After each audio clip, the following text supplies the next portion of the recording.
Good afternoon, students. Welcome to G All India English Solution.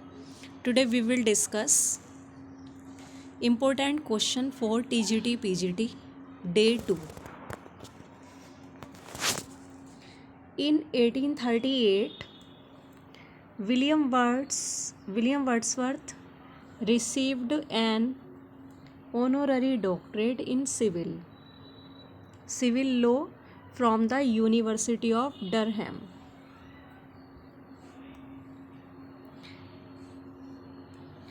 कि 1838 में William Wordsworth ने receive करी थी honorary doctorate in civil law में। कौन सी यूनिवर्सिटी से? डरहम की यूनिवर्सिटी से। And in 1839 he was awarded the same honorary degree by the university of Oxford. और सेम ऑनररी डिग्री इन्हें ऑक्सफोर्ड यूनिवर्सिटी से मिली थी आफ्टर 1 ईयर 1839 में। 1842 में द गवर्नमेंट अवार्डेड हिम।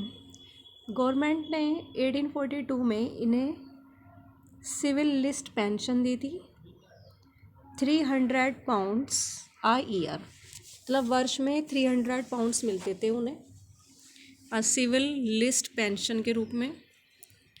और 1842 में विलियम वर्ड्सवर्थ, ये क्वेश्चन हमारा हो गया था, ये पोएट लॉरिएट बने थे 1843 में और 1850 में बने थे टेनिसन। इन्होंने प्रारंभ में है ना ये ऑनर लेने से मना कर दिया था और कहा था कि वह बहुत ज़्यादा इस टाइम बूढ़ा है, बट एक्सेप्टेड, लेकिन उन्होंने एक्सेप्ट कर लिया था जब वहाँ के पीएम ने है ना, प्रधानमंत्री ने वहाँ के रॉबर्ट पील जो थे, उन्होंने ये कहा कि you shall have nothing required of you.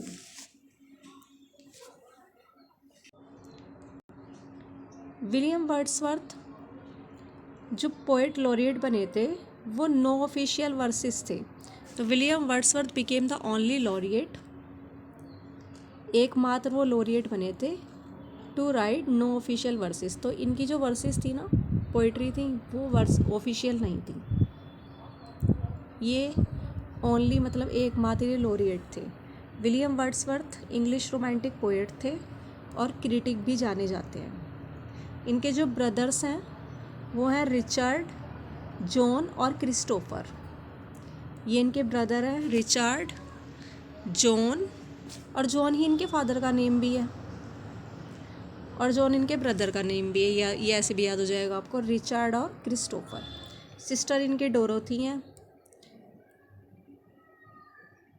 Next question है कि जो 1778 में इनकी मदर एन कुक्सन, उनकी डेथ हो गई थी 1778 में, और after 1 year he was sent in 1779 में, है ना, कि उन्हें कहाँ भेजा गया था? होक्सशेड। होक्सशेड ये एक गांव का नाम है, एक विलेज का नाम है, और कहाँ पर है ये? इंग्लैंड के लेक डिस्ट्रिक्ट में है ये। तो in the year 1779 he was sent to school in Hawkshead village in England's lake district. Next question है, इन 1787, देखो 1778 में तो इनकी मदर की डेथ हो गई थी, लेकिन हम देखो 78 का 87 अपोजिट कर दे, एक दूसरे के चेंज कर दें इनको, तो ही वॉज एनरोल्ड, उन्होंने एडमिशन मतलब लिया था कहाँ? सेंट जॉन्स कॉलेज यूनिवर्सिटी में। और ये क्वेश्चन इम्पोर्टेंट है, जो इनका ही पब्लिश्ड, उन्होंने पब्लिश किया, जो उनका फर्स्ट पीस ऑफ राइटिंग था वो कौन सी मैगजीन में करा, मतलब वो एक सोनेट में करा था, सॉरी, जो इनका जो फर्स्ट पीस ऑफ राइटिंग एक सोनेट था वो इन्होंने पब्लिश कराया था किसमें? द यूरोपियन मैगजीन में। ये बहुत क्वेश्चन इंपॉर्टेंट है कि इनका जो फर्स्ट सोनेट था वो इन्होंने किसमें पब्लिश किया था? द यूरोपियन मैगजीन में। नेक्स्ट क्वेश्चन है, 1791 में इन्होंने रिसीव करी थी बैचलर डिग्री कैम्ब्रिज यूनिवर्सिटी से। तो इन्होंने 1791 में बैचलर डिग्री कैम्ब्रिज यूनिवर्सिटी से रिसीव करी थी।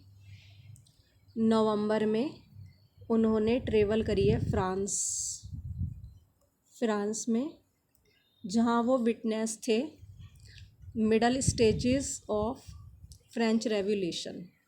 तो in November he travel to France where he witnessed the middle stages of French revolution. ये फ्रेंच रेवोल्यूशन के गवाह बने थे। तो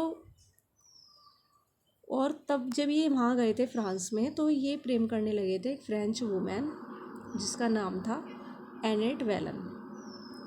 इन फैब 1793 इन्होंने जो पब्लिश करी थी ना 1793 फैब में, इनका फर्स्ट पोइट्री कलेक्शन था एन इवनिंग वॉक और डेस्क्रिप्टिव स्केचेस। ये क्वेश्चन भी बहुत ज़्यादा इम्पोर्टेंट बनता है एग्ज़ाम के पॉइंट ऑफ व्यू से कि एन इवनिंग वॉक और डेस्क्रिप्टिव स्केचेस ये इन्होंने पब्लिश किया है 1793 में, फैब 1793 में। अब जो इनकी 1795 में है ना, इन्होंने रिसीव करी है 900 पाउंड्स की लीगेसी। किससे? इनके फ्रेंड थे रेज़ले कैलवर्ट। तो रेज़ले कैलवर्ट से इन्होंने 900 पाउंड्स की लीगेसी इन्होंने प्राप्त की थी। और तभी इन्होंने फिर डोरोथी वर्ड्सवर्थ के साथ इन्होंने मतलब सेट करा अपना घर वगैरह, उनकी जो सिस्टर थी। इन 1795 में ही जब इन्होंने 900 पाउंड्स की लीगेसी ली थी, किससे? रेज़ले कैलवर्ट अपने फ्रेंड से। तभी इनकी मुलाकात हुई थी एसटी कोलरिज से समरसेट में। तो इससे पहले भी हो गई थी, ब्रिस्टल में हुई थी अगस्त 1795 में, सेम सन था, लेकिन सबसे पहले हुई थी ब्रिस्टल में। उसके बाद फिर इनकी जो दोबारा मुलाकात हुई है वो समरसेट में हुई है 1795 में एसटी कोलरिज से। And full name of S T Coleridge is Samuel Taylor Coleridge. Thanks for watching this video. Please like, subscribe and share.